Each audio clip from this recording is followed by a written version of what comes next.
Welcome back everybody to another video. In this one we're going to be looking at this game G0. This is a game made by 7FH. It was inspired by F-Zero.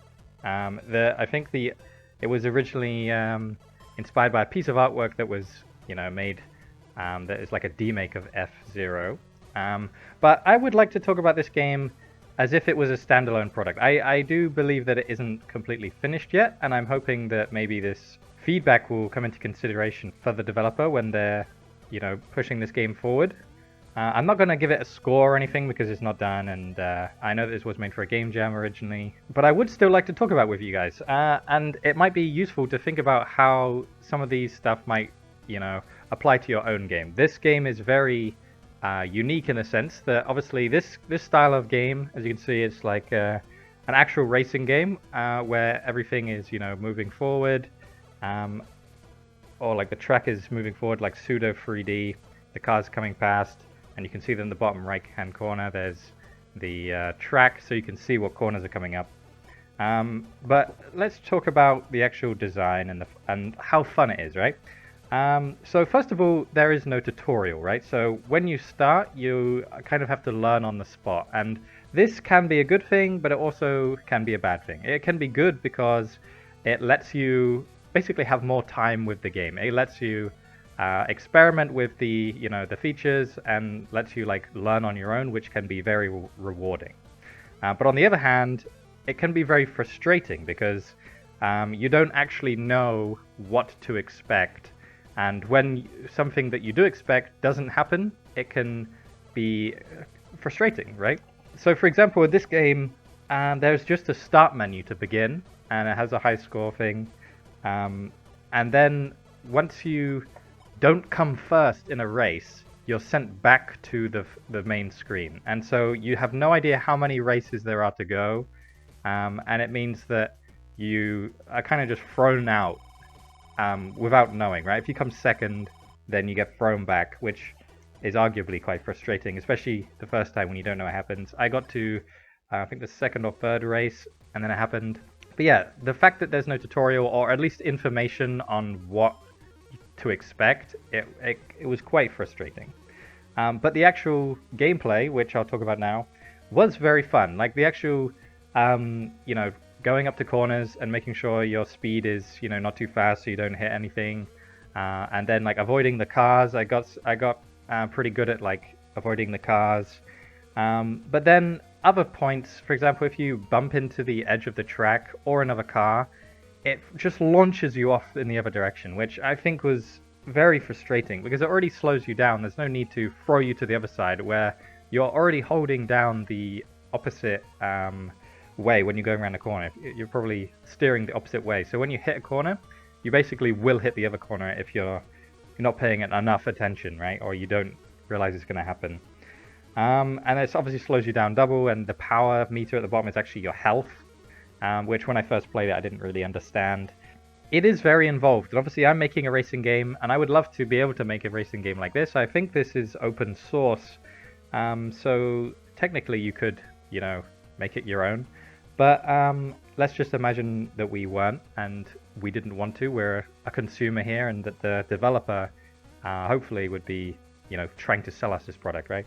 It is very simple and it's easy to learn, right? You just go around the corners, you do the tracks, and each track you go to is new. I have only got to like maybe the fourth track so far, but each track was new and they did provide their own different challenges. But I did feel like it got very hard at the end. It might be because of the stress of knowing that if I don't come first, then I will go back to the start screen, right? But that arguably is a retro game. Like if you've ever played an arcade game, then you put in a coin and then you basically will get thrown out when you lose, and then you put another coin and start from the very beginning. And so if you think about this as an arcade game, it's fantastic, but arguably it's not, right? I noticed at the very beginning of the race, the other cars fly away from you very fast. And I don't know whether it's not because there's like a, in Mario Kart, there's, if you start holding down the accelerator on 2, then you get a boost. And like I said, there's no tutorial, and there's not even any description There's not any information in the description to allude to anything like that, and I wasn't able to try that myself, so I'm not sure why they launch away so fast, but I'm guessing it's because they have their own AI that is at a certain speed, and I'm guessing the player's top speed is always faster than it. So it's fine, it's great, it's good, but like I said, the frustration especially can be quite overwhelming, and the fact that, like I said, if you don't come first, you get sent back to start. That's the main point here. But the graphics, I'll say the graphics are excellent. I was playing Ferrari Grand Prix Challenge on my Game Boy before this, and obviously in that game there are arrows telling you which corner's coming up next, and the animation of the actual car you're in kind of like changes perspective, where you can see more of the left of it and more of the right of it, which I don't think it needs, but I'm just saying, like, there was clearly more animation, for example. But I can say that the text is extremely readable. The track is great. The artwork, you can easily see what's good, what's bad. The kind of background stuff is great, it's fantastic. It's very simple, but sometimes simple is all you need, and you shouldn't be aiming for more than simple. So I can't really fault it, but yeah, I would say that the gameplay is probably the part that's holding it back. And even then, it's great gameplay, right? If you played this, you already know, right? And the audio, especially, the audio is fantastic. There's engine sound, so you can actually, you know how fast you're going without having to look at the speed. You know if you're holding down the accelerator or whatever. And the music is fantastic. I think each track had a different music track, so I would say that the music is excellent. Yeah. Innovation wise, obviously there are Game Boy games that do this, but I don't think there are Game Boy homebrew games that do this. This is maybe one of the only ones I've seen, and if you compare it to everything else, then this is a 10 out of 10 game, right? Obviously maybe it's not done, and obviously there are some things that could be improved, and maybe the developer doesn't want to add the things I'm saying that might be able to be added, mainly because that complicates things that don't need to be complicated, right? Obviously, it's a demake of a game that already exists, but at the same time, it does a great job of what it does, right? It's kind of amazing how good the frame rate is. Like the fact that somebody in 2021/2022 created this is kind of amazing. Okay, and now I'll move on to presentation. And this kind of goes into, the tutorial aspect, but also mainly the itch page, and like the branding around it, right? So the branding itself, like the logo and everything, that's fantastic. But like I said before, the only information on the page is like, slight inspiration for the game and then the controls. There's not really, what to expect. So if I was to buy this as a product, I would want to know, how many tracks there are, what the things actually do, right? Give me some help, like almost like an instruction manual. I would want to know what I'm buying, right? And unfortunately that doesn't have that, but even then it's still quite professional. But I would suggest to the developer to add things like, how many tracks there are, and some more information on the actual gameplay and the game, and maybe even about themselves a bit, And yeah, if I was to really critique this, obviously there's no value really in me critiquing it apart from, the developer hearing my concerns and maybe thinking about what could work. And obviously there are probably reasons why they haven't done these things before. I am not the developer, so I don't know these things. But I would think about adding a free play mode. For example, being able to unlock or choose tracks, right? If once you've played a track, maybe that's then unlocked. And in that free play mode, being able to control how many laps you can do, or the maximum speed, or maybe changing the enemy, how many rival races there are. With 4 and 2 laps, when I got to the 4th level, it's very difficult, mainly because the cars are in the way, and if you make one mistake, then you never, or I couldn't catch up. I maybe made 2 mistakes and I couldn't catch up.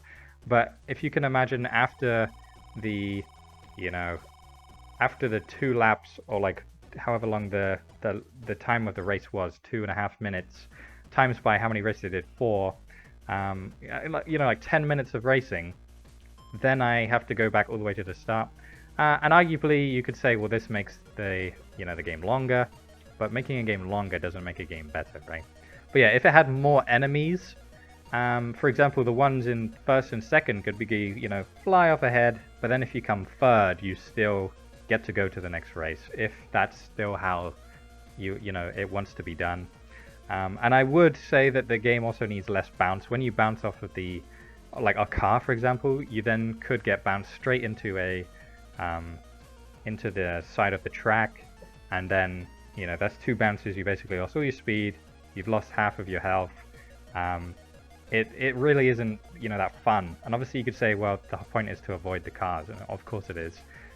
But they're already, like, if you hit them, you will slow down. There's no point bouncing me off and making it even harder for myself, right? Obviously the bounce is great. It's like feedback of what actually happens, but it's kind of like, I don't know, double what I would expect it to be or want it to be. But yeah, I think one thing that would be great would be being able to choose your car. And I don't know how this game is made or set up. I think it's made in GBDK, but my idea would be to have a choice of like 3 cars maybe that have a different top speed, different acceleration, and different steering, angle or like strength. Because currently, if you go around the really fast corners, if you do it right, you can, slide in round, and you kind of don't have to decelerate, but you feel like you will need to. And then the long corners, they're very hard. But the main thing is the AI are in the way almost all the time, especially on the really long tracks. So it can be very difficult. And hopefully, by being able to choose your car, you would actually have a bit more control, in your mind of what happened in the race, right? If I say, well, I deliberately chose this car so I can do this, and it didn't work because of obviously the downsides of the car.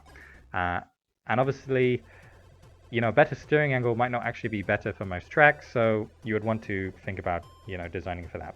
Another thing I would like to know is how high score actually works, that would be great. Like, this is race and then bonus, and there's no explanation of that, right? Obviously this comes into the presentation and design. But yeah, it kind of doesn't really sit well for me because I don't really know what it means, right? And especially the fact you don't know how many tracks are left. You don't know what the high score could be, right? Obviously in Tetris there's like 10 levels, and you're trying to beat it, and you don't know what the high score is, but you know that there is like a human limit to it, right? But with the tracks, there's no such thing as a human limit for the number of tracks, right? So I would like to have that information, I guess. Obviously, let's bring this more general, right? When you're making a game, or when you're critiquing a game, right? It's hard to say what the original developer's intention was. But if you know what your intention is, then it's easy to know if you succeeded or failed, right? If this is a demake of an actual game, then you would hope that the actual game basically plays exactly like this. And if you've removed features that would help the game, then you have to think about why you did that. And obviously if it's just because you were just making a demake for a game jam, then who cares, right? But I'm trying to have a bit of fun with this and think about it as if it was an actual product, right? Making a game on your own, you need to think about how the player finds your game and then interacts with starting the game. That is arguably the most important part of any game. And obviously, I'm not known for doing this very well. Obviously, Ticket Racing 2 doesn't have a tutorial right now, and it doesn't really explain what the hell is going on, right? And I know that is a problem. And my other games, I try to either like really simplify them so there's almost nothing to need to know. And it might be that I just like this game so much that I just want more, and that's obviously maybe the downside of it, is that I like it too much and I want that extra information that I don't have. And if I didn't like it so much, then maybe I wouldn't care, right? But on your games, you need to think about when the player comes across your itch page or maybe your Twitter or wherever you've promoted it. How does it work that they go through to start playing your game? And if you follow a link, then they see the page, and obviously like this page has the controls on it. And obviously if you know what F-Zero is, or you've played the games on Game Boy before, that are like it, then you probably know what to expect. But for those who don't, you kind of need to, give them the information. For example, let's say you made a Mario clone, but the person has never, played a platformer on a Game Boy before, then they might be very, confused as to what they need to be doing. And that's why Mario itself was made the way it was. When you start playing, everything is so laid out so obviously that, there's almost nothing you can do that's wrong. Like, it's made for you to fail so that you can learn from your mistakes. So yeah, if you think about that for yourself, then maybe it will, improve the click-through rate. That's one metric, but also just like the new player's satisfaction. And I'm definitely thinking about this more because of this game for my game. So yeah, I hope that was useful, guys.